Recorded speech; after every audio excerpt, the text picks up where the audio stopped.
Hi everyone and welcome to अपना college. और आज हम बात करने वाले हैं जावा के कुछ बेसिक फंडामेंटल टॉपिक्स की।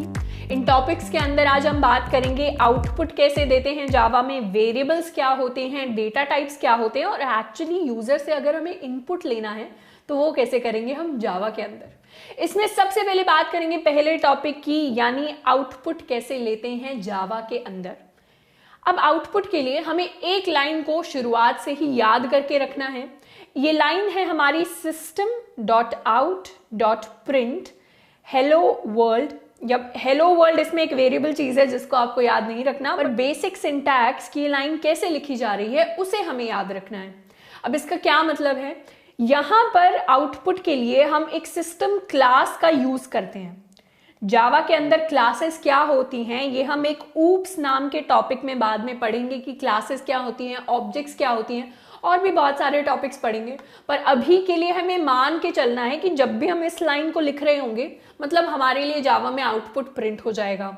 और क्या आउटपुट प्रिंट होगा कि जब भी ये पैरेंथेसिस यानी ये जो ब्रेसेस, ये जो ब्रैकेट्स लगे हुए हैं हमारे सेंटेंस में, इसके अंदर अगर हम डबल कोट्स लगा दें और डबल कोट्स के बीच में हम जो भी चीज लिखेंगे वो हमारे लिए हमारी विंडो में यानी कंसोल स्क्रीन में जब हम कोड लिख रहे होंगे उस टाइम पर हमारे यूजर के लिए प्रिंट हो जाएगी।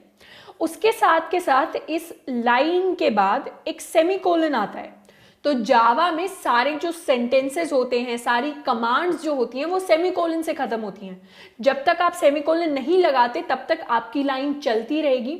जैसे इंग्लिश में अगर हमें किसी लाइन को टर्मिनेट करना होता है, खत्म करना होता है, तो हम वहां पर डॉट लगा देते हैं। हिंदी में हम एक डंडा लगा देते हैं। उसी तरीके से जावा के अंदर या बहुत सारी प्रोग्रामिंग लैंग्वेजेस के अंदर हम सेमीकोलन लगाते हैं ये दिखाने के लिए कि यहां पर हमारी लाइन, यहां पर हमारी कमांड खत्म हो गई है। अब बात करें इस आउटपुट की, तो यहां पर डबल कोट्स की जगह बहुत सारे स्टूडेंट्स पूछते हैं कि क्या अगर हम सिंगल कोट्स लगा लें तो भी क्या हमारा जो आउटपुट है वो प्रिंट हो रहा होगा। तो इसका जवाब है हाँ। अगर आप डबल कोट्स की जगह सिंगल कोट्स यूज करते हैं तो भी आपका आउटपुट प्रिंट हो जाएगा। लेकिन यूजुअली बाय कन्वेंशन लैंग्वेजेस में, एटलीस्ट जावा में, जब भी हम प्रिंट करवाते हैं तो डबल कोट्स यूज करते हैं स्ट्रिंग्स के लिए, क्योंकि यहाँ पर एक तरीके से हेलो वर्ल्ड एक स्ट्रिंग है कैरेक्टर्स की, मतलब कैरेक्टर्स को जोड़ के हमने एक सेंटेंस बना दिया, एक वर्ड बना दिया, टोकन्स का कलेक्शन बना दिया जिसे अब हम प्रिंट करवा रहे हैं। अब ये हमने काफ़ी सारी बात कर ली है इस पूरी की पूरी स्टेटमेंट के बारे में। इसको बहुत अच्छे से समझ पाएंगे जब हम कोड कर रहे होंगे। तो इसको एक्चुअली एडिटर में हम लिख कर देखते हैं। यहाँ पर जो हम एडिटर यूज कर रहे हैं दैट इज इंटेलिजे। अब इसके अलावा आप नेटबीन्स, एक्लिप्स जैसे कोई और एडिटर भी यूज कर सकते हैं। अब इस कोड के अंदर हम देख पाएंगे कि यहाँ पर कुछ पैकेज जैसी स्टेटमेंट है, कुछ लिखा हुआ है। यहाँ पर एक क्लास हमें दिख रही है, इस क्लास का नाम हम समझ सकते हैं कि मेन है। यहाँ पर कुछ पब्लिक स्टैटिक वॉइड लिखा हुआ है, इसका नाम भी मेन है। इसके अंदर कुछ कुछ लाइनें लिखी हुई हैं। तो इस पूरे के पूरे कोड को जो बाय डिफॉल्ट आता है किसी भी एडिटर के अंदर, इसको बॉयलर प्लेट कोड कहते हैं। बॉयलर प्लेट कोड यानी जो कोड पहले से बाय डिफॉल्ट हमें मिला होता है। इस कोड के बारे में हम धीरे धीरे आने वाले लेक्चर्स में और डिटेल में पढ़ रहे होंगे कि क्लासेस क्या होती हैं, ये फंक्शन क्या होता है, पैरामीटर्स क्या होते हैं, पैकेज को इंपोर्ट कैसे करते हैं, पैकेज को डिफाइन कैसे करते हैं, कौन से पैकेज के अंदर हमारी फाइलें हैं। तो ये सारी चीज़ों के बारे में हमें अभी टेंशन लेने की ज़रूरत नहीं है। हमें मानना है कि एडिटर पर हमें जो ये boiler plate by default code दिख रहा है वो ठीक है। हम इसी के अंदर अपनी प्रोग्रामिंग करेंगे। जितना भी हम कोड करने वाले हैं, जब तक हम बाकी चीज़ें सीख नहीं लेते, वो सारा का सारा कोड हम इस मेन फंक्शन के अंदर लिखेंगे। यानी इतनी स्पेस में, यहाँ से लेकर अगर नेक्स्ट लाइन, तो इस पूरी स्पेस के अंदर, इस मेन के अंदर, जब ये कर्ली ब्रेसेस से शुरू हो रहा है, कर्ली ब्रेसेस से एंड हो रहा है, इस स्पेस में हम सारा का सारा अपना कोड लिखेंगे और उसको एग्जीक्यूट करेंगे। तो हम बात कर रहे हैं जावा में आउटपुट की। आउटपुट के लिए हमने एक स्टेटमेंट सीखी है अभी, उसको लिख कर देखते हैं। स्टेटमेंट थी system.out.print और प्रिंट में हमने लगाए थे डबल कोट्स। हमने लिखा था हेलो वर्ल्ड और बाद में लगाया था सेमीकोलन, ये दिखाने के लिए कि यहां पर हमारी लाइन टर्मिनेट कर गई, खत्म हो गई। इस कोड को हमने लिख लिया। अब यहाँ पर इंटेलिजे में ऊपर जाकर ग्रीन कलर का एक रन बटन होता है कि आपका कोड रन कर जाए जितना भी आपने लिख दिया। इस ग्रीन बटन को हम क्लिक करेंगे तो हमारे लिए नीचे एक आउटपुट स्क्रीन हमें दिख रही होगी। इसको थोड़ा एक्सपैंड कर लेते हैं हम, और इस स्क्रीन के अंदर कुछ कुछ आउटपुट प्रिंट हुआ है। ऊपर कुछ हमें लोकेशन जैसा कुछ दिखाई दे रहा है, बट बीच में जो प्रिंट हुआ है वो है हमारा एक्चुअल आउटपुट यानी हेलो वर्ल्ड। अब हेलो वर्ल्ड प्रिंट हुआ है, उसके बाद प्रिंट हुआ है process finished with exit code 0। ये क्यों प्रिंट हुआ है? ये तो हमने डबल कोट्स में नहीं लिखा था। अब इसका मतलब है कि हमारा जो कोड है वो बिना किसी एरर के चल गया, उसमें कोई एरर कोई परेशानी नहीं आई, और हमारा जो आउटपुट है वो हमारे लिए प्रिंट हो गया। अब इस डबल कोट्स के अंदर हम हेलो वर्ल्ड विद जावा भी अगर लिख देते और उसे दोबारा हम एग्जीक्यूट कराते तो आप देखेंगे कि अब हमारी स्ट्रिंग चेंज हो गई है और अब हमारे लिए प्रिंट हो गया है हेलो वर्ल्ड विद जावा।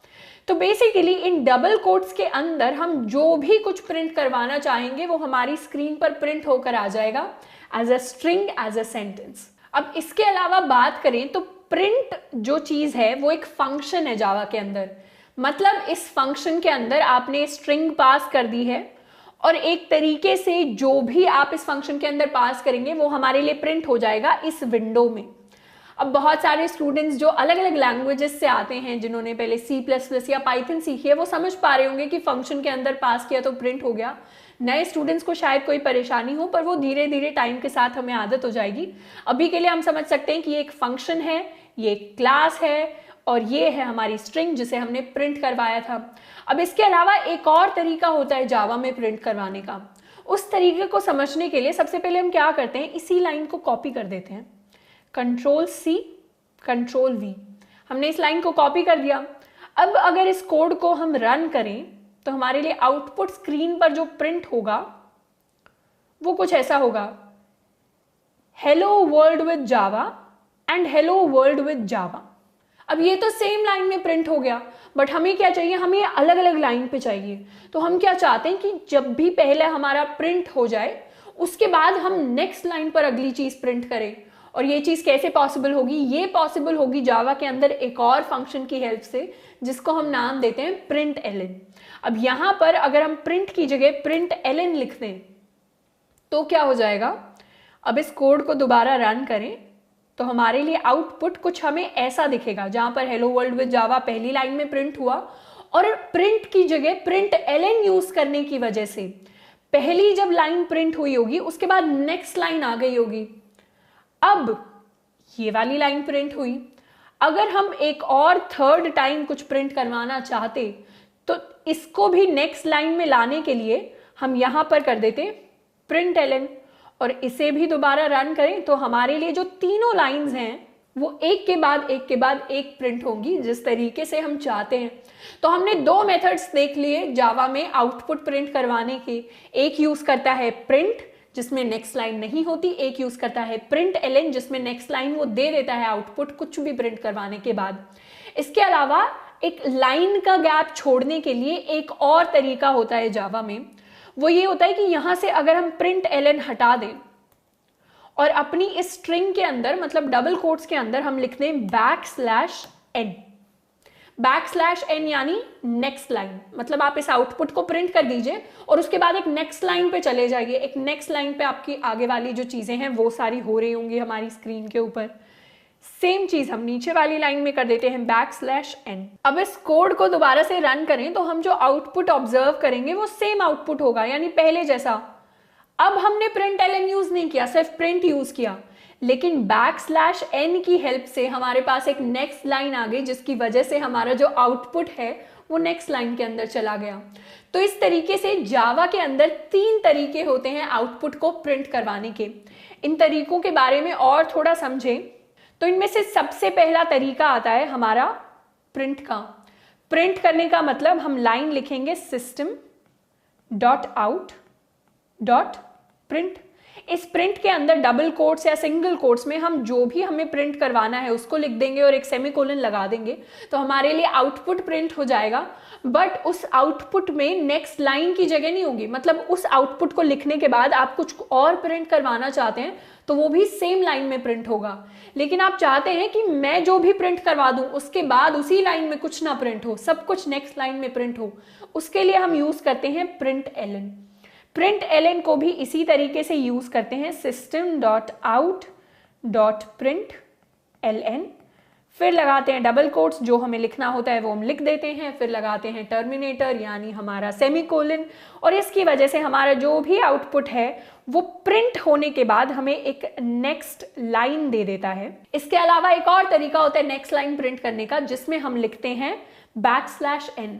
जब भी किसी सेंटेंस में \n लगा देते हैं तो वहां पर हमारा उससे पहले जो भी प्रिंट हुआ है और उसके बाद जो भी प्रिंट हुआ है, सपोज करते हैं पहले प्रिंट होना था A, बाद में प्रिंट होना था B, तो A के बाद B जब भी प्रिंट होगा तो वो नेक्स्ट लाइन में जाकर प्रिंट होगा, सेम लाइन में प्रिंट नहीं होगा। इसका एक एग्जाम्पल कोड में देखते हैं। अगर हम अपनी दोनों लाइंस को हटा दें और यहां पर लिखें hello world with Java from अपनी कक्षा, और इसे अगर हम रन करें तो आउटपुट में देखेंगे कि हेलो वर्ल्ड विद जावा तो पहले प्रिंट हुआ और फ्रॉम अपनी कक्षा प्रिंट हुआ नेक्स्ट लाइन में। तो यही मैजिक है \n का, जो भी उसके बाद होगा वो नेक्स्ट लाइन में प्रिंट होता जाएगा।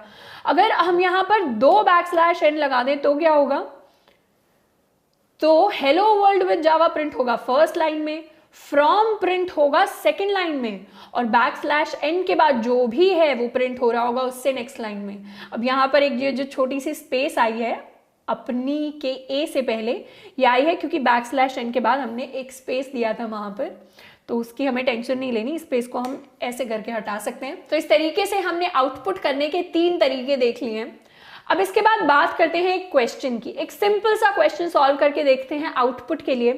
क्वेश्चन है प्रिंट द पैटर्न। पैटर्न क्या दिया है, हमें स्टार्स प्रिंट करने हैं। स्टार्स कुछ इस तरीके से प्रिंट करने हैं कि पहली लाइन में हमारे पास सिंगल स्टार हो, दूसरी लाइन में हमारे पास 2 स्टार हो, उसी तरीके से तीसरी लाइन में हमारे पास 3 स्टार्स हो, चौथी लाइन में 4 स्टार्स हो। ये थोड़ा सा हमें एक पैटर्न प्रिंट करना है जो आपको यहाँ पर बहुत अच्छे से डिस्प्ले भी किया गया है।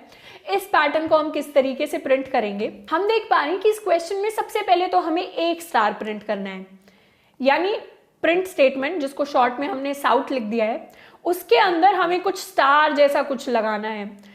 दूसरी लाइन लिखनी पड़ेगी जिसमें भी एक प्रिंट स्टेटमेंट और उसमें 2 स्टार लगाने पड़ेंगे। वैसे ही एक तीसरी लाइन लिखनी पड़ेगी जिसमें प्रिंट स्टेटमेंट और उसमें कुछ हमें 3 स्टार लगाने पड़ेंगे, सारे के सारे डबल कोट्स के अंदर। तो ऐसा सा कुछ हमें करना पड़ेगा जिसकी हेल्प से हम प्रिंट कर पाएंगे।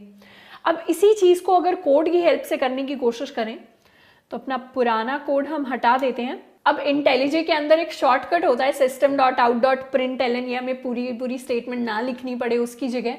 तो जब भी हम साउट प्रिंट करते हैं, जब भी हम साउट लिखते हैं, उसके बाद कीबोर्ड पर एक टैब होता है लेफ्ट साइड में, उस टैब को जब हम प्रेस कर देंगे तो हमारे पास system.out.println पूरा का पूरा आ जाता है इंटेलिजे पर। उसमें हम अपने आउटपुट को लिख सकते हैं। उसमें हम लिखेंगे स्टार। अभी हमने 1 स्टार लिख लिया तो एक लाइन में ये प्रिंट हो जाएगा। उसके बाद नेक्स्ट लाइन में हमें प्रिंट करवाना है तो यहां पर लिख देंगे 2 स्टार। अभी हम यहां पर ln यूज कर रहे हैं। ln इसलिए क्योंकि पहली लाइन में हम सिर्फ 1 ही स्टार चाहते हैं, उसके बाद नेक्स्ट लाइन चाहते हैं, फिर नेक्स्ट लाइन में अगले स्टार्स चाहते हैं। अब सेम चीज हम 4 बार कर दें तो यहां पर प्रिंट करवाएंगे 3 स्टार्स, यहां पर प्रिंट करवाएंगे 4 स्टार्स। तो इस तरीके से हमने 4 स्टेटमेंट्स लिखी हैं। अब इसे रन करके देखते हैं तो हमारे लिए आउटपुट निकल कर आया है ये, जिसमें पहली लाइन में 1 स्टार, दूसरी लाइन में 2 स्टार्स, तीसरी लाइन में 3 और उसी तरीके से 4th लाइन में 4 स्टार। तो हमने अपने क्वेश्चन को सॉल्व कर दिया है 4 प्रिंट स्टेटमेंट्स को यूज करके। अब आगे जाकर हम जब लूप्स वाला टॉपिक पढ़ रहे होंगे, उसमें जब पैटर्न्स पढ़ रहे होंगे तो उसके अंदर और भी ऑप्टिमाइज तरीके हम सीख रहे होंगे। बट अभी हम बिगिनर स्टेज में हैं, इसीलिए हम बार बार सेम लाइन को लिखकर इस चीज को प्रिंट करवा रहे हैं। धीरे धीरे हम अपने कोड्स को ऑप्टिमाइज करेंगे, बेटर टाइम कॉम्प्लेक्सिटी में लेकर जाएंगे, कम कोड में हम बहुत सारा आउटपुट डिस्प्ले करेंगे। इसके बाद एक क्विज की बात करते हैं सेम आउटपुट के लिए। अब इतने सारे क्विजेज एंड क्वेश्चंस आपको इसलिए कराए जा रहे हैं ताकि ये जो टॉपिक हैं ये इंपॉर्टेंट टॉपिक हैं जिन्हें हमें शुरुआत से ही याद करते हुए चलना है, और बार बार इनके थोड़े क्वेश्चंस हम प्रैक्टिस कर लेंगे तो हमारे दिमाग में थोड़ी चीज़ें बैठ जाएंगी, तो हमें काफ़ी हेल्प होगी जब आगे जाकर हम और एडवांस चीज़ें सीख रहे होंगे, तो ये बेसिक चीज़ें हमें याद होंगी, बैक ऑफ द माइंड पे होंगी। तो क्विज की बात करते हैं। क्विज में क्वेश्चन है, हमें प्रिंट करवाना है स्टार और नेक्स्ट लाइन में 2 स्टार, ठीक है। उसके लिए हमें 3 ऑप्शंस दे दिए कोड के, हमें बताना है इन तीनों ऑप्शंस में से कौन सा कोड करेक्ट है।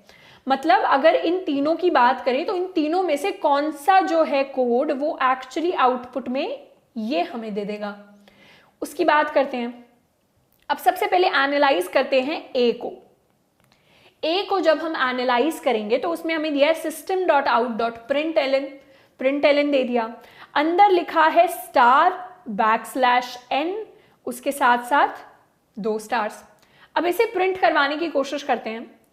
तो सबसे पहले तो प्रिंट होगा स्टार प्रिंट हुआ, उसके बाद आ गया \n, यानी अब इस सेम लाइन पर कुछ भी प्रिंट नहीं होगा, सब कुछ इसके बाद प्रिंट होगा।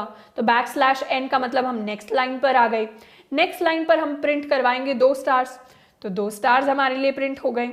इस चीज को अगर आउटपुट से मैच करें तो ये कंप्लीटली मैच हो रही है, मतलब आंसर ए ही हमारा करेक्ट आंसर है। लेकिन हम बाकी दोनों स्टेटमेंट्स को भी एनालाइज करेंगे।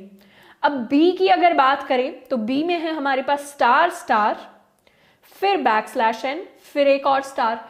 तो सबसे पहले तो हम प्रिंट करेंगे स्टार सेम लाइन में, क्योंकि \n नहीं आया तो 2 स्टार प्रिंट हुए। फिर आया \n, यानी हम नेक्स्ट लाइन में चले गए। फिर आया एक और स्टार, तो हम नेक्स्ट लाइन में जाकर स्टार प्रिंट कर देंगे। अब ये जो आउटपुट आया है हमारे लिए, ये हमारे इनपुट के, मतलब जो क्वेश्चन में दिया था उसके सेम नहीं है, इसीलिए इसे हम कर देंगे डिस्कार्ड, क्योंकि ये गलत कोड है उस आउटपुट के हिसाब से जो हमें चाहिए था। इसके बाद बात करते हैं सी की। सी के अंदर हमें दिया है **n, बस। तो इसमें क्या होगा, ***, 3 स्टार सेम लाइन पर प्रिंट हो जाएंगी, एंड उसके बाद आएगा \n, यानी हम नेक्स्ट लाइन पर चले जाएंगे। पर उसके बाद कुछ नहीं है, मतलब ये लाइन हमारी खाली रहेगी, तो हमारा आउटपुट आएगा ये, जो कि गलत आउटपुट है जो हमें चाहिए था उसके हिसाब से। इसीलिए हमारा जो करेक्ट आंसर है वो है ए। तो हमारे क्विज में जो हम करेक्ट आंसर लिखेंगे वो होगा ए। तो इस तरीके से हमने क्विज को भी सॉल्व कर लिया, एंड आई होप कि काफी अच्छे से हमें समझ आ पा रहा होगा कि हम आउटपुट कैसे देते हैं जावा के अंदर। कौन से 2 से 3 पॉपुलर तरीके हैं जिसके अंदर हम आउटपुट दिखा सकते हैं जावा के अंदर अलग अलग चीजों के लिए। अब बात करते हैं जावा के अंदर वेरिएबल्स की। वेरिएबल्स एक बहुत ही इंपॉर्टेंट टॉपिक है जावा का सारा जो कोड होता है। इवन आप बेसिक प्रोग्रामिंग के बाद जब कम्पिटिटिव करते हैं, डीएसए करते हैं, तो वेरिएबल्स काफी इंपॉर्टेंट है, बेसिकली बिल्डिंग ब्लॉक्स हैं जावा के। तो वेरिएबल क्या होता है, जैसे कि 11th-12th के अंदर हम मैथ्स में पढ़ते थे कि हमारे वेरिएबल्स होते थे। जैसे कि हमें फॉर एग्जांपल एक क्वेश्चन दे दिया, इवन 6th-7th क्लास में जब हमें रेक्टेंगल, स्क्वायर, सर्कल इनके एरिया निकालने होते थे। सपोज करते हैं हमें दिया है ये रेक्टेंगल जिसमें एक साइड की लेंथ है a, दूसरी साइड की लेंथ है b। अब a की वैल्यू हमने ले ली 25, b की वैल्यू हमने ले ली 10। इसका अगर हमें पेरीमीटर निकालना है तो उसका फॉर्मूला होता था 2 × a + b। तो 2 × a + b फॉर्मूला है। तो इस फॉर्मूले के अंदर मैथ्स की अगर मैथ्स को याद करें तो उसके अंदर a जो था वो एक वेरिएबल था, b एक वेरिएबल था। ये वेरिएबल कैसे थे, क्योंकि इनकी वैल्यू फिक्स्ड नहीं थी, चेंज होती रहती थी। अब अगले क्वेश्चन में एक और रेक्टेंगल ले सकते हैं, उसमें 2 और 3 रख सकते हैं लेंथ। इसको आप a ले लीजिए, इसको b ले लीजिए। तो जो वैल्यू है वो अब चेंज हो गई।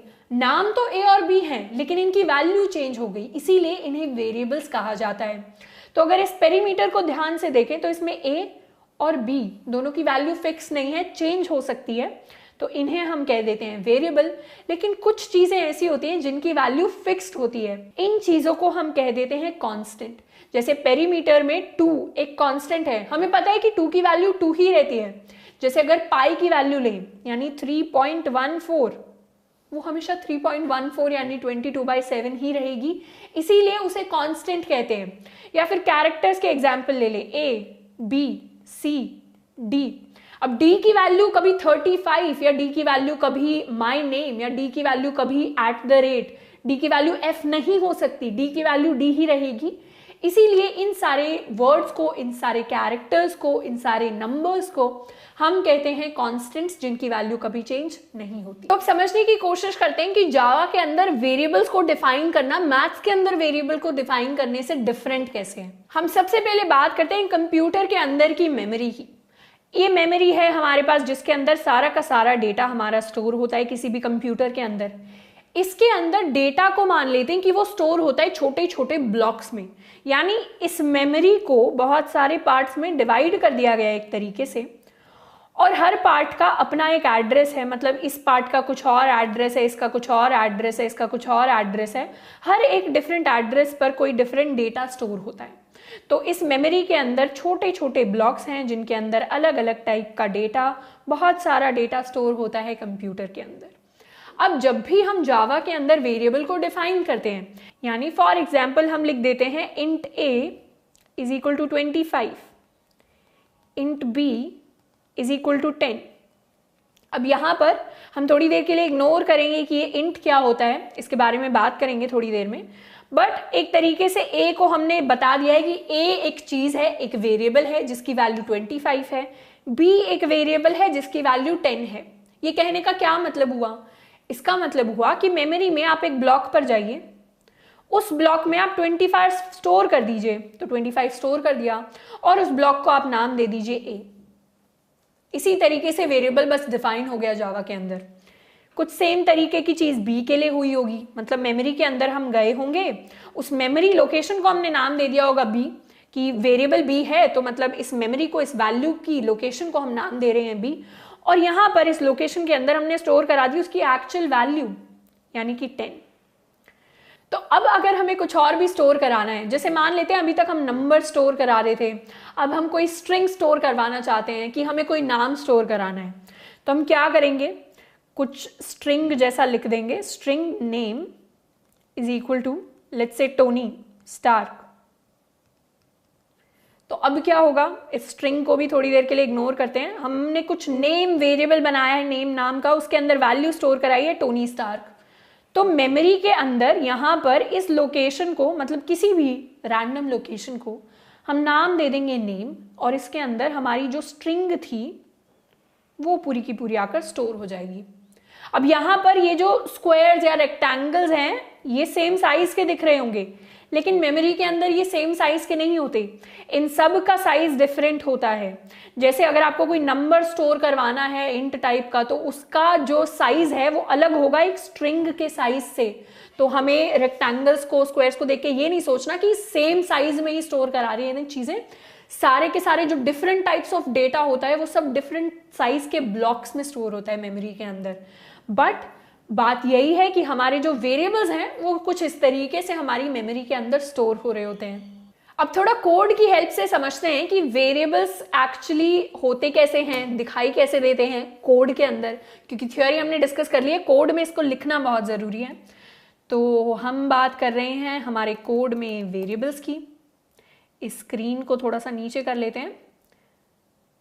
तो सबसे पहले हम क्या करते हैं, एक नेम डिफाइन करते हैं। मतलब हमें कोई नाम लिखना है तो वेरिएबल बनाएंगे नेम। अभी के लिए इस वेरिएबल का एक तरीके से टाइप है स्ट्रिंग, बट अभी हम बात नहीं कर रहे स्ट्रिंग की। हम जावा में वेरिएबल्स कुछ इस तरीके से डिफाइन करते हैं। नेम हमने लिख दिया, उसके अंदर हम कोई भी नेम लिख देंगे। तो ये हमने नेम लिख दिया। ऐसे ही अगर हमें रेक्टेंगल की उसकी साइड्स ए और बी डिफाइन करनी होती तो वो कैसे करते, a is equal to 25, b is equal to 10। तो इस तरीके से हमने अलग अलग स्टेटमेंट्स लिख दी हैं वेरिएबल्स को डिफाइन करने के लिए। अगर हमें यही एज देनी होती तो वो हम दे देते। उसके अलावा और भी बहुत सारी चीजें हैं। अब मान लेते हैं कि हमने मार्केट से कोई चीज खरीदी, कोई पेंसिल खरीदी जो 25 रुपए और 25 पैसे की है, तो उसका टाइप कुछ और होगा, उसका नाम होगा प्राइस, यानी वेरिएबल का नाम प्राइस, और उसकी वैल्यू हम लिख देते हैं 25.25। तो इस तरीके से बहुत सारे वेरिएबल्स हम अपने कोड के अंदर डिफाइन कर सकते हैं। अब इन वेरिएबल्स की खास बात यह है कि इनकी वैल्यू को हम चेंज कर सकते हैं।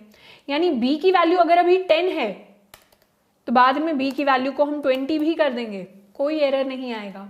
उसके अलावा अगर हमारा नेम अभी ये है तो बाद में हम इस नेम की वैल्यू को भी चेंज करके कुछ और कर सकते हैं, तो हमारी वैल्यू चेंज हो जाएगी, कोई एरर नहीं आया। अब इसके अलावा बात करते हैं हमारे कोड में कि ये इंट, डबल, स्ट्रिंग, ये सब हमने क्या लिखा है वेरिएबल्स के साथ। तो इन सारी चीजों को जावा के अंदर हम कहते हैं डेटा टाइप्स। अब डेटा टाइप्स क्या होते हैं, तो बात करें अगर जावा की, तो Java is a typed language.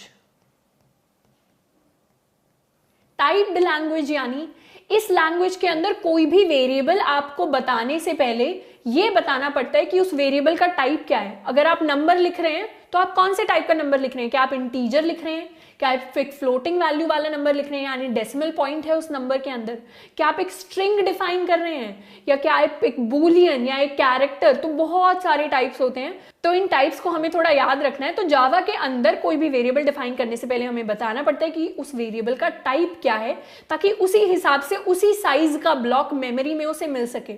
अब बहुत सारी लैंग्वेजेस होती हैं, जैसे जावास्क्रिप्ट एक वीकली टाइप लैंग्वेज है, उस लैंग्वेज में आपको बताना नहीं पड़ता कि आप कौन से टाइप का वेरिएबल बना रहे हैं, वहां पर आप var लिख दीजिए, let लिख दीजिए, तो आपके लिए वेरिएबल अपने आप वो लैंग्वेज डिटेक्ट कर लेगी।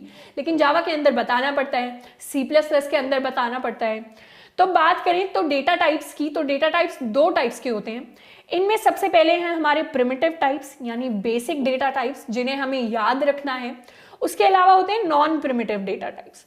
नॉन प्रिमिटिव डेटा टाइप्स को हम कस्टमाइज कर सकते हैं, अपने हिसाब से बना सकते हैं, हम खुद एज अ प्रोग्रामर भी इनको क्रिएट कर सकते हैं। लेकिन जो प्रिमिटिव डेटा टाइप्स हैं वो पहले से जावा के अंदर होते हैं। जावा के अंदर 8 प्रिमिटिव डेटा टाइप्स होते हैं, जिनके नाम है बाइट, शॉर्ट, कैर, बूलियन, इंट, लॉन्ग, फ्लोट और डबल। अब इन सब के अलग अलग काम हैं, इन सब के पास जो मेमोरी का साइज है वो अलग अलग है। अगर इनके बारे में बात करें शॉर्ट में, तो बाइट के पास जो मेमोरी का साइज है वो है 1 बाइट। 1 बाइट यानी 8 बिट्स। अब हमें पता है कंप्यूटर के अंदर कुछ भी चीज स्टोर हो रही थी मेमोरी में, तो वो 0 या 1 की फॉर्म में स्टोर होती है। एक 0 या 1 मतलब 1 बिट। तो इसी तरीके से 8 0 1s ले लें तो वो 1 बाइट यानी कि 8 बिट्स हो जाएगा। तो 1 बाइट जो मेमोरी लेता है दैट इज 1 बाइट। उसी तरीके से अगर बात करें तो कैर एक इंपॉर्टेंट डेटा टाइप है जो 2 बाइट्स ले लेता है। बूलियन हमारा फिर से 1 बाइट लेता है। इंट हमारा 4 बाइट्स लेता है। लॉन्ग 8 लेता है। फ्लोट भी 4 लेता है। डबल 8 लेता है। तो इस तरीके से अलग अलग जो डेटा टाइप्स हैं वो अलग अलग नंबर ऑफ बाइट्स ले रहे होते हैं मेमोरी के अंदर। अब आप बोलेंगे कि हमारे सिस्टम के अंदर तो लेट्स से कि हमारा जो इंट है वो 4 नहीं ले रहा, 2 ले रहा है, तो देयर इज अ फिर डिफरेंस बिटवीन द सिस्टम, क्योंकि ये जो बाइट्स हैं ये 64 बिट के हिसाब से होती हैं। कुछ कुछ सिस्टम्स जो 32 बिट के हिसाब से चलते हैं उनमें मेमोरी एलोकेशन थोड़ा सा कम होता है, तो वो सिस्टम टू सिस्टम डिपेंड कर सकता है। बट यूजुअली जब भी हम नंबर्स की बात कर रहे होते हैं तो हम 64 बिट्स यानी इन नंबर्स की बात कर रहे होते हैं। अब ये आपको नीचे डिस्क्रिप्शन बॉक्स के अंदर जो भी लिंक है हमारे नोट्स का, उसके अंदर आपको पूरा डिस्क्रिप्शन मिल जाएगा किसमें कितनी बाइट्स हैं। तो अभी आपको याद करने की जरूरत नहीं है, सिर्फ समझना है कि कितनी बाइट्स हैं। अब इस वीडियो के अंदर हम फोकस कर रहे होंगे मोस्टली अपने प्रिमिटिव डेटा टाइप्स पर, तो हम इन्हीं के बारे में मोस्टली बात कर रहे होंगे, इन्हीं के एग्जांपल्स यूज कर रहे होंगे। लेकिन धीरे धीरे आने वाली क्लासेस में हम इन सब को एक्सप्लोर करेंगे, इन सब को यूज करेंगे। एंड एक पॉइंट ऐसा आएगा जब आप मतलब सोचेंगे भी नहीं कि आप इन चीजों को यूज कर रहे हैं, बस आप ऑटोमेटिकली दिमाग से आएगा और आप यूज कर लेंगे इन चीजों को काफी अच्छे से। अब इन्हीं डेटा टाइप्स को थोड़ा सा कोड की हेल्प से प्रैक्टिस कर लेते हैं। तो हम क्या करेंगे, अपने 2 वेरिएबल्स बनाएंगे। पहला होगा इंट टाइप का यानी इंटीजर टाइप का, उसमें हम वैल्यू स्टोर करा देंगे 10। दूसरा होगा दूसरे टाइप का, उसमें वैल्यू स्टोर करा देंगे हम 25। तो ये हमने स्टोर करा दिया। अब हम क्या चाहते हैं, हम एक तीसरा वेरिएबल बनाना चाहते हैं इंट टाइप का ही, जिसमें हम सम स्टोर कराएंगे। तो कर देंगे a+b। तो मैथ्स की तरह यहां पर भी a+b हो जाता है। इसे अगर हम प्रिंट करवाना चाहें तो s आउट करके टैब, इसमें प्रिंट करवा देंगे सम। देखें क्या आउटपुट निकल कर आता है। तो हमारे लिए जो आउटपुट निकल कर आया है दैट इज 35 यानी 10 + 25। उसी तरीके से अगर यहां पर इसे कर देते हैं कमेंट आउट। अब जावा के अंदर हमने कमेंट्स ऑलरेडी डिस्कस किए थे। कमेंट्स वो पार्ट होता है कोड का जिसको हम एग्जीक्यूट नहीं करना चाहते, इसको जो कंपाइलर है वो इग्नोर कर देता है। इस पार्ट में अगर आप कोई गलती कर देंगे, मान लेते हैं हम सेमीकोलन हटा देंगे, तो कोई एरर नहीं आएगा, लेकिन ऊपर वाली लाइन में सेमीकोलन हटा दिया तो ये रेड लाइन आ गई, मतलब यहाँ एरर है। तो इसीलिए कमेंट्स में हम वो चीजें लिख देते हैं जिनको हम अपने कोड के में इंक्लूड नहीं करना चाहते। अगर यहां पर हम ले लें डिफरेंस यानी माइनस, तो हम यहां कर देंगे b माइनस ए, और उसे हम प्रिंट करवाना चाहें अगर, तो कोड को रन करते हैं तो हमारे लिए प्रिंट हो गया 15 यानी 25 माइनस 10। तो ऐसे ही वेरिएबल्स पर जो हमने डिफरेंट वेरिएबल्स बनाए हैं कोड के अंदर, उन पर आप डिफरेंट ऑपरेशंस लगाएंगे तो उनकी वैल्यू इधर उधर जाती रहेगी। अब अगर बात करें वैल्यू इधर उधर जाने का मतलब, तो कंट्रोल Z कर अगर हम वापस अपनी इनिशियल स्टेटमेंट पर आ जाएं, जो कि ये थी, मतलब हमने सम निकाला था A और B का, तो एक बार एनालाइज करते हैं कि इसका मतलब क्या हुआ, सम निकालने का मतलब क्या हुआ। सम निकालने का मतलब ये हुआ कि यहां पर int a is equal to 10 करने से एक मेमोरी लोकेशन क्रिएट हुई होगी जिसमें हमने स्टोर किया होगा 10 को, एक मेमोरी लोकेशन क्रिएट हुई होगी जिसमें हमने स्टोर किया होगा 25 को। तो हमने जो वैल्यूज हैं ऑपोजिट कर दिए हैं। अब a प्लस बी जब हुआ होगा, मतलब 10 प्लस 25 जब हुआ होगा, तो इसका आंसर आएगा 35, जिसे हमने स्टोर किया है एक इंट टाइप की लोकेशन पर जिसका नाम हमने दिया है सम। अब सम इज इक्वल टू 35, तो यहाँ सम नाम का एक और वेरिएबल बना होगा मेमोरी के अंदर जिसके अंदर हमने स्टोर करवा दिया होगा 35 को। तो इस तरीके से ऑपरेशन परफॉर्म हुआ होगा ए और बी को, और फाइनली हमारे पास जो सम है वो एक नया वेरिएबल क्रिएट हो गया मेमोरी के अंदर जिसके अंदर वैल्यू स्टोर्ड है 35। तो इस तरीके से जो डिफरेंट कैलकुलेशंस हैं, एक वैल्यू दूसरे को असाइन करना या ऐड कर देना, सब्ट्रैक्ट कर देना, मल्टीप्लाई कर देना, ये सारी चीजें हमारे कोड के अंदर हो रही हैं और मेमोरी में कुछ इस तरीके से हो रही हैं। अब इसके बाद बात करें अगर मल्टीप्लाई की, तो इसे कर देते हैं कमेंट आउट और एक और वेरिएबल बनाते हैं मल्टीप्लाई, तो हम लिख देंगे ए बी। अब मैथ्स में ए बी हम ऐसे ही लिख देते थे कि ए बी, बट जावा के अंदर ऐसा नहीं होता, इसलिए ये पोर्शन रेड हो गया है। जावा के अंदर आपको मल्टीप्लाई का सिंबल देना पड़ेगा, तो आप यहाँ मल्टीप्लाई लिखेंगे तभी वो करेक्ट होगा। आप फिर प्रिंट करवा सकते हैं अपना मल्टीप्लिकेशन का आउटपुट, जो कि हमारे लिए निकल कर आएगा 250। अब मल्टीप्लाई के अलावा भी डिवाइड, क्वोशंट, बहुत सारे ऑपरेटर्स होते हैं जिनको हम वेरिएबल्स पर लगा सकते हैं अपने डिफरेंट डेटा टाइप्स के लिए। अब इन सबको हम आने वाले सेक्शंस में बाद में डिस्कस करेंगे, जब हम ऑपरेटर्स पढ़ रहे होंगे, जब हम टाइप कास्टिंग को डिस्कस कर रहे होंगे, तो वो थोड़े से एडवांस्ड हो जाते हैं। अभी हम बेसिक चीजें कर रहे हैं, तो इस तरीके से बेसिक तरीके से हमने अपने वेरिएबल्स को डिफाइन कर लिया है। अब इसके बाद बात करते हैं क्विज की। तो डेटा टाइप्स पर ही एक क्विज है जिसको हम सॉल्व करेंगे। हमारा क्वेश्चन ये है, हमें कैलकुलेट करना है a into B divided by a minus B. A की वैल्यू दे दी है 10, बी की वैल्यू दे दी है 5। अब ये क्विज थोड़े आपको 11-12 टाइप्स लग रहे होंगे, बट इस तरीके की चीजें जब हम करते हैं तो एक तरीके से हम स्कूल सिस्टम में अपने कोडिंग सिस्टम में शिफ्ट हो रहे हैं। हम कोड को भी देख पा रहे हैं, मैथ्स को भी थोड़ा एक्सप्लोर कर पा रहे हैं, तो काफी लॉजिकल कनेक्शन है इन दोनों का। तो ये हमें क्वेश्चन दे दिया, हमें दो ऑप्शंस दे दिए कि इन दोनों में से कौन सा करेक्ट आउटपुट हमें दे रहा होगा। अब सबसे पहले मैथमेटिकली कैलकुलेट करते हैं। 10 इंटू 5 डिवाइडेड बाई 10 माइनस 5, इसका आंसर आना चाहिए 50 डिवाइडेड बाई 5 यानी कि 10। अब इन दोनों ऑप्शंस को देखेंगे, क्या इन दोनों का आंसर 10 आता है या नहीं आता। पहले ऑप्शन को देखते हैं। पहले हमने लिखा है 10 multiplied by 5 divided by 10 minus 5। अब जावा के अंदर बॉडमास रूल नहीं चलता। बॉडमास यानी मैथ्स वाला रूल। जावा के अंदर प्रायोरिटी होती है ऑपरेटर्स की, कि सबसे पहले प्रायोरिटी में आता है मल्टीप्लाई, फिर डिवाइड, फिर एक मॉड्यूलो नाम का ऑपरेटर होता है जिसके बारे में बाद में बात करेंगे। बेसिकली इस ऑपरेटर से हम रिमाइंडर निकाल रहे होते हैं। इन तीनों की प्रायोरिटी माइनस और प्लस से बड़ी होती है, ये चीज हमें याद रखनी है। अब ये हमने याद रख लिया, उसके बाद अगर हम कैलकुलेट करें इस चीज को, कैसे करेंगे। जावा के अंदर कैलकुलेशन लेफ्ट टू राइट चलती है, तो हम भी लेफ्ट टू राइट चलेंगे।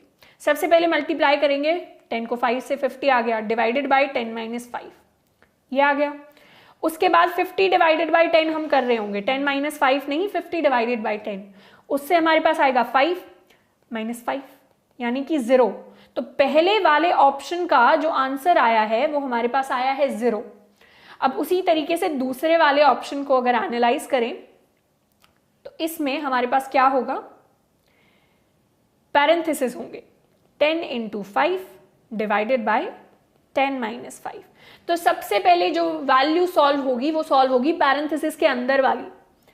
तो 10 इंटू 5 यानी 50 डिवाइडेड बाय 10 माइनस 5 यानी 5। तो 10 डिवाइडेड बाय 5 इज 10। अब इस तरीके से हमारे पास आ गया 10। अब आप सोच रहे होंगे कि ये तो बहुत आसान सा क्विज था, ये तो बहुत मैथ्स है, इसमें कोडिंग का कोई लेना देना नहीं है। तो हमारे टाइम पर एक टेस्ट हुआ था अमेजॉन का ऑफ कैंपस। उसमें फर्स्ट राउंड में अमेजॉन ने बहुत क्विज टाइप क्वेश्चंस पूछ लिए थे जो लैंग्वेजेस के फंडामेंटल्स पर बेस्ड थे। तो जैसे कि ऑपरेटर्स, वेरिएबल्स, टाइप्स, या फिर उसके अलावा पॉइंटर्स भी आ जाता है C++ में। तो ये बहुत बेसिक माने जाते हैं टॉपिक्स।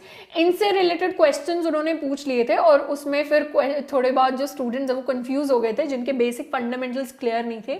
इसलिए फंडामेंटल्स क्लियर रखने हैं और ऐसी चीज़ों को इग्नोर नहीं करना। जो भी चीज़ें, हर बेसिक चीज़ का हमें पता होना चाहिए कि एक्सप्रेशंस कैसे कैलकुलेट हो रहे हैं, वैल्यू कैसे असाइन हो रही है, टाइप कन्वर्जन्स कैसे होते हैं जो हम आगे जाके सीख रहे होंगे। तो इस तरीके से हमारा जो आंसर है कोड में वो हमारे लिए निकल कर आया है बी ऑप्शन। अब बात करते हैं जावा में one of the most important topics की, जो है जावा के अंदर इनपुट लेना। जावा के अंदर इनपुट हम एक स्कैनर क्लास की हेल्प से लेते हैं। तो एक स्टेटमेंट लिखते हैं,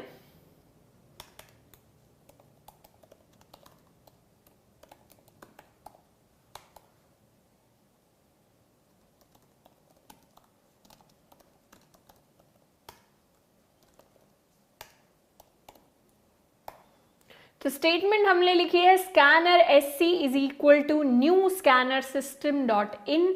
हमने इंपोर्ट किया है java.util नाम का एक पैकेज करना मतलब वहां पर बहुत सारा कोड लिखा होगा जिस कोड को हम अपने कोड के अंदर यूज कर रहे होंगे। ये हमने डिस्कस किया था पिछले वीडियो में। अब इस चीज को, इस पैकेज को हमने इंपोर्ट कर लिया है। यहां से इंपोर्ट किया हमने स्कैनर क्लास। अब इस क्लास के अंदर हमने पास कर दिया system.in। तो जिस तरीके से आउटपुट के लिए यूज करते थे system.out, इनपुट के लिए यूज करते हैं system.in। यानी हमारे कंसोल से, हमारे टर्मिनल से, हमारी इनपुट विंडो से हमने इनपुट को ले लिया है। अब इनपुट को लेने के लिए बाद हमें उसे कहीं पर स्टोर कराना पड़ेगा। मान लेते हैं हमें इनपुट लेना है किसी का नेम। तो यहाँ पर डिफाइन करेंगे वेरिएबल स्ट्रिंग। स्ट्रिंग में हमारे पास आने वाला है नेम। नेम को हम कुछ इस तरीके से लेंगे sc.next। यानी ये जो स्कैनर का हमने ऑब्जेक्ट बनाया है स्कैनर क्लास का, इसमें एक फंक्शन है नेक्स्ट। इस नेक्स्ट फंक्शन की हेल्प से हम इनपुट को लेने वाले हैं। ये इनपुट आएगा और हम क्या करेंगे, इसी इनपुट को हम प्रिंट करवा देंगे, यानी नेम को हम प्रिंट करवा देंगे। तो इसको रन करते हैं, कोड को इसे ऊपर ले आते हैं थोड़ा सा।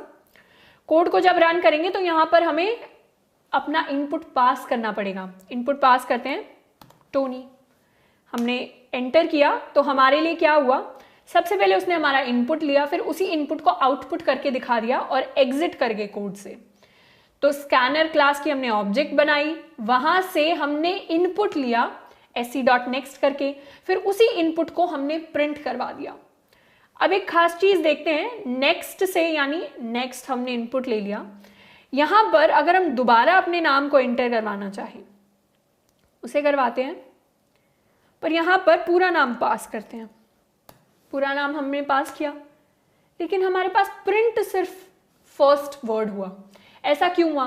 क्योंकि जब भी हम नेक्स्ट फंक्शन यूज करते हैं तो वो एक ही टोकन लेता है। अब सेंटेंस की अगर बात करें, my name is Tony Stark, तो इसमें बहुत सारे डिफरेंट वर्ड्स हैं। इनमें हर एक सिंगल वर्ड एक सिंगल टोकन है। अगर आप नेक्स्ट फंक्शन को यूज कर रहे हैं तो एक सिंगल वर्ड यानी एक टोकन आएगा। अगर आपको पूरी लाइन को इनपुट लेना है तो यहां पर हमें यूज करना पड़ेगा फंक्शन नेक्स्ट लाइन। जब हम नेक्स्ट लाइन लेकर रन करेंगे अपने कोड में तो क्या होगा, यहां पर हम लिखते हैं पूरा नाम और इस बार हमारे लिए पूरा नाम प्रिंट हो गया आउटपुट में। तो यानी नेक्स्ट लाइन को यूज करने से हमारे पास पूरी लाइन इनपुट हो गई। अब उसी तरीके से जैसे नेक्स्ट और नेक्स्ट लाइन होता है, वैसे ही स्कैनर क्लास के और भी बहुत सारे फंक्शंस होते हैं। इन फंक्शंस के अंदर आ जाता है हमारा next int. Next int use होता है इंटीजर टाइप को इनपुट लेने के लिए। उसके अलावा आ जाता है नेक्स्ट फ्लोट। नेक्स्ट फ्लोट होता है फ्लोटिंग टाइप के इंटीजर, फ्लोटिंग टाइप के नंबर्स को लेने के लिए। फ्लोटिंग टाइप यानी जिसमें आपका डेसिमल आ जाता है, तो उस तरीके के नंबर अगर आपको इनपुट लेने हैं तो उनको इनपुट करने के लिए आपका नेक्स्ट फ्लोट यूज होते हैं। उसी तरीके से नेक्स्ट डबल, नेक्स्ट लॉन्ग, ऐसे बहुत सारे आपके टाइप्स जो हैं वो आ जाते हैं जिनको आप इनपुट ले सकते हैं अपने कोड में। अब इनपुट की हमने बात कर ली, इस पर अब एक क्वेश्चन कर लेते हैं और जितने भी कॉन्सेप्ट्स हमने आज सीखे हैं उनको थोड़ा सा रिवाइज कर लेते हैं। तो साथ में हमने मीम भी डाल दिया है जो शायद काफ़ी स्टूडेंट्स को रिलेटेबल लग रहा हो जावा पढ़ते हुए। अब बात करते हैं क्वेश्चन की। तो हमें लेने हैं दो वेरिएबल्स यूजर से ए एंड बी और हमें प्रिंट करना है उनका सम। तो कुछ इस तरीके का कोड होगा कि हम स्कैनर क्लास बना रहे होंगे, ए और बी को इनपुट ले रहे होंगे, उसके बाद सम नाम का एक वेरिएबल बनाएंगे जिसमें ए प्लस बी कर देंगे एंड फाइनली प्रिंट करवा देंगे अपने सम की वैल्यू को। तो हम देख पा रहे हैं कुछ 4-5 लाइनों का हम कोड लिखेंगे जिस कोड से हम इस क्वेश्चन को सॉल्व करने वाले हैं। तो कोड को अगर देखें तो सबसे पहले बनाएंगे अपनी स्कैनर ऑब्जेक्ट। स्कैनर ऑब्जेक्ट को हमने बनाया, इसके बाद क्या करेंगे, इनपुट ले लेंगे ए और बी। तो इंट ए जो हो जाएगा वो हो जाएगा sc डॉट नेक्स्ट इंट। हमने अभी डिस्कस किया था कि next int function integer type की वैल्यूज को इनपुट लेने के लिए यूज होता है। उसके बाद इंट बी, वो भी नेक्स्ट इंट से, तो दो इंटीजर वैल्यूज को हमने इनपुट ले लिया। अब क्रिएट करेंगे एक तीसरा वेरिएबल जिसका नाम है सम। तो इंट सम की वैल्यू हो जाएगी ए प्लस बी। तो हमने ए को इनपुट ले लिया स्कैनर ऑब्जेक्ट से, बी को इनपुट ले लिया स्कैनर ऑब्जेक्ट से। अब इंट सम नाम का एक वेरिएबल बनाया जिसमें ए प्लस बी हमने कर दिया। अब हमें आउटपुट करना है इसी सम को, तो अपने आउटपुट वाले कॉन्सेप्ट को यूज करेंगे और प्रिंट कर देंगे अपने सम को। अब आप देखेंगे कि काफी टाइम से हम जो वेरिएबल्स हैं उनके लिए डबल कोट्स नहीं यूज कर रहे, हम सीधा सीधा उन्हीं वेरिएबल्स को लिख देते हैं। पहले भी जब हमने एक स्टेटमेंट लिखी थी कि नाम को इनपुट लेके नाम को ही आउटपुट करा दिया था, तो हमने वहां पर इस तरीके से डबल कोट्स नहीं डाले थे। ऐसा क्यों हुआ, एक बार इस कोड को रन करके देखते हैं कि डबल कोट्स डालेंगे तो क्या होगा। अगर हम इस कोड के अंदर डबल कोट्स डालेंगे तो मान लेते हैं ए हमने एंटर किया 10, बी एंटर किया 5, हमारे लिए प्रिंट क्या हुआ, सम प्रिंट हो गया। सम प्रिंट होने का मतलब है कि डबल कोट्स के अंदर जो चीज लिख दोगे वो वैसी की वैसी प्रिंट हो जाएगी। पर हमें ये वाला सम प्रिंट नहीं करवाना, हमें दोनों वैल्यूज का सम प्रिंट करवाना है। तो उसके लिए हमें डबल कोट्स यूज नहीं करने, सीधा का सीधा अपने वेरिएबल को इन पैरेंथेसिस के अंदर लिख देना है। तो वहां पर सम नहीं प्रिंट हो रहा होगा, सम के अंदर स्टोर्ड वैल्यू प्रिंट हो रही होगी मेमोरी की। इसको दोबारा रन करते हैं। दोबारा हम अपना इनपुट पास करते हैं विच इज 10 एंड 5 और अब हमारे लिए प्रिंट हुआ है 15। तो 10 एंड 5 का सम हमारे लिए प्रिंट हो गया। हमने यहाँ कॉन्सेप्ट यूज कर लिया इनपुट का, वेरिएबल का, डेटा टाइप का, उसके साथ साथ हमारे आउटपुट का। तो आज हमने 4 जो बेसिक फंडामेंटल्स ऑफ प्रोग्रामिंग होते हैं, फंडामेंटल्स ऑफ जावा होते हैं, उन्हें डिस्कस कर लिया है। इसके बाद और भी चीजें डिस्कस करेंगे। तो एक बार हम जावा को कंप्लीटली कवर कर लेंगे, उसके बाद स्टार्ट करेंगे डेटा स्ट्रक्चर्स एंड एल्गोरिथम्स। तो आई होप कि आज की जो क्लास है उसमें चीजें क्लियर हुई होंगी। नीचे जो नोट्स हैं उसके अंदर और भी एडिशनल कुछ कॉन्सेप्ट्स हमने आपको दिए होंगे, तो नोट्स को आप जाकर रेफर कर सकते हैं। उन नोट्स में जो मेंशन्ड क्वेश्चंस हैं उन्हें हमें प्रैक्टिस करना है नेक्स्ट क्लास से पहले। मिलते हैं नेक्स्ट वीडियो में। Till then keep learning and keep exploring.